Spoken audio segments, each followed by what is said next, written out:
Laikipia Woman Representative Cate Waruguru. Thank you so much, Mheshimiwa. You're welcome. You're welcome. You are among the many women leaders who have come here to show their last respects to the fallen governor. Can you just tell us maybe if you ever had a personal interaction with her and what was your relationship with her? Amazing. I first went to send a message of condolences to the country, to the women, and generally the people of Bomet, and particularly to the family.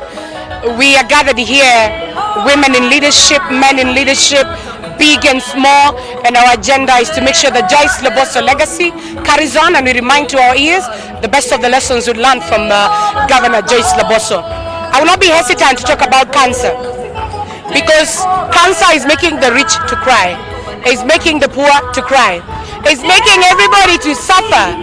It is the highest killer in the country, and morbidity and cost effect in it.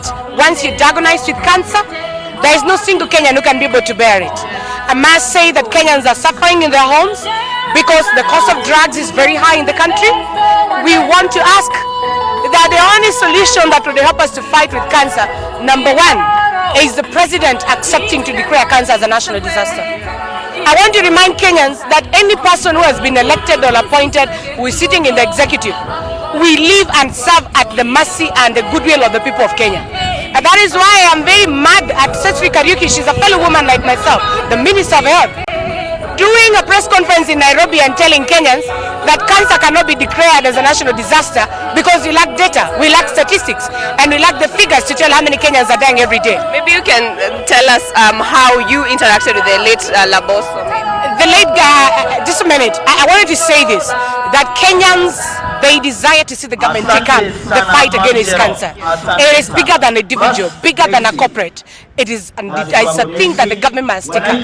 So I'm asking, the Waruguru cancer bill as tabled, I'm seeking for 14 billion funding annually, so that even that person who is at the grassroots, the county governments can have money to fight with cancer, and even lobby groups, people who are offering palliative care, lobby groups which are fighting cancer can get the necessary funding, and with zero tax drugs, and make sure we train doctors and we have facilities that are equipped to deal with chemotherapies and other corrective surgeries.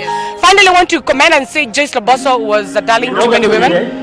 I have also sat under the mentorship of Governor Joyce Laboso. I personally met her shortly before we embarked on the 2017 campaigns, and a group of women who really desire to go and contest for political positions. She has been a mentor and a great mother, and above all, I admire her smile and calmness, composed, very articulate about her issues. She didn't take life too serious. She was any other day for her to serve Kenyans. And I believe that's the energy we require.